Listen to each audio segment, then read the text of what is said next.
Carl, you made your point before coming to this live. Yeah, I think everybody would be happy to hear what do you think about it. Well, my point was based on, as I told you before we came on show, I listened to Alistair Crook, very closely, and I went over some key areas in his interview again. And I have a lot of respect for Alistair, and I think his knowledge of the region spans decades and goes deeply into both Shia and Sunni. Um, but I think he left out one very important factor, and this feeds into what Larry just said. And the factor is it's not necessarily the United States Iran is trying to deter, were it to do a test or were it to announce that it had a weapon. They wouldn't even have to test, in my book. It's Israel. And Israel is, as the Omani deputy or foreign minister, I think it was, said, is the real problem in the region. And we're not looking, and Alistair finally did come around to this, that we're looking at not just the Iranians, but we're looking at their so-called proxies, and I don't buy that for a minute. I think Alistair's right about that. The Houthis are the Houthis. Yeah, if they can get a little support here or a little support there, they will, but they're the Houthis. They're not Iran's proxies as we depict them. We're forgetting about Palestine, a Palestinian state. Even the Saudis have said that. We're forgetting about what Israel is doing in 4 distinctly different wars, 5 or 6 if you want to count the others like Syria. And we're forgetting about what Israel presents as a threat, which he went over very, very profoundly in terms of Lebanon and talked about Hassan Nasrallah and others and what it's been happening there, what is going on right now.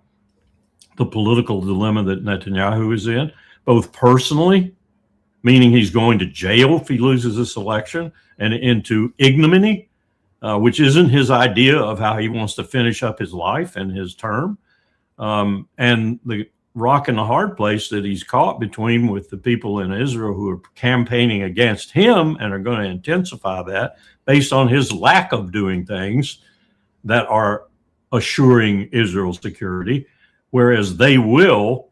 And so he's caught. He's got to keep up in Lebanon. He's got to do what he's doing in Lebanon. He's got to increase what he's doing in Lebanon. He's got to answer the IDF's questions about what are we doing here and show them that, you know, go ahead, do what you need to do to defeat this enemy if you can. All of that is warp and woof of what I'm trying to say about Ted Postal, for example, and his prediction that the Iranians might build one themselves, let alone get one from someone else. If you look at all of that and you say, do they really have the provocation? Do they really have the strategic rationale to get a nuclear weapon and to demonstrate that they have a nuclear weapon? It's not the United States they're trying to deter. They've deterred us. They have deterred us quite readily. It's Israel. And as long as Israel is there, I think, just as there was with Kim Jong-il, Kim Jong-un, and all the Kims, with regard to South Korea, their real problem wasn't South Korea. The real problem was the United States. I mean, they actually thought, and intelligence reveals they thought, they could defeat South Korea. I'm not sure that was true, but they could. But the United States, they didn't think they could, you know, with U.S. power coming onto the peninsula, they didn't think they could. So that was what that was for. And the idea that China and Russia wouldn't go along with it, absolutely. China and Russia fought tooth and nail in the six-party talks and elsewhere trying to keep North Korea from getting a nuclear weapon.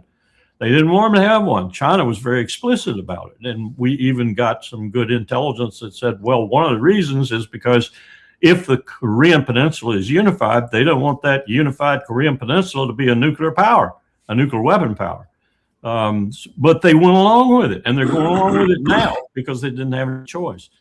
All to say that it's a little more complicated, I think, about Iran looking for a nuclear weapon. And where I just looking at it from a military professional point of view, I'd say get a weapon, get deterrence against the principal enemy in your area, against the problem in the area, against the reason there will be no Palestinian state, against the reason there will be turmoil from now until kingdom come. Israel. Yeah, and let me just, let me suggest that I can conceive how if Moshtaba Khamenei would square the circle on going against what would appear to be a rejection of his father's fatwa. So, as we've discussed in previous conversations, the heart of this from the Shia perspective is one of the problems with a nuclear weapon is it has the potential to kill non-combatants in a massive way, and that killing non-combatants is haram. It's a sin. But if you say, look, we're now at an existential point that our ability to protect and defend the people of Iran, for starters, is at risk, and the only way to perhaps fully deter the threat presented by Israel is to have a weapon that could be used against Israeli military facilities. So in other words, you say, okay, we're going to do this, but it's only going to be used against military targets. It's not going to be used against civilian targets. That's one way I think that possibly how Mostaba went about the decision making, saying, okay, we're now going to do this. But it was in the aftermath of the murder of his father, mother, wife, and child. So, it's not an unnatural reaction to say, okay, we now have to do something that is previously considered wrong, but we're going to try to do it in the right way because we have to protect ourselves. Yeah. And I'd reinforce that, namely with just a simple statement that Kim Jong-un has not shot anybody with his nuclear weapons. Yeah. It's a deterrent, and he knows it's a deterrent. Yeah. Yeah. Now, I will admit Israel is a volatile character in this whole thing. You don't know what they're going to do. And it's not quite like South Korea and the United States with South Korea. But it is still a deterrent. I take the point that Alistair was making, too, about counterproliferation being an incentive to proliferation. I take that well because we talked about that a lot in the State Department. And to a certain extent, he's right. It is an incentive. And what Kim did is an incentive to other states if they have the wherewithal, politically, money. We found the biggest objection by a number of states that were on our list for possible nuclear weapons candidates was money. It's so damned expensive. And so that was a deterrent for several of them. They didn't want to spend all that hard-earned cash, they weren't the richest countries in the world anyway, on a nuclear program because it was so damned expensive. But you get away from that if you start doing things like we're doing in the world now, which is to say, okay, it's all over. Everybody's living in a Hobbesian world. Oh, by the way, the empire will eat you anytime it can.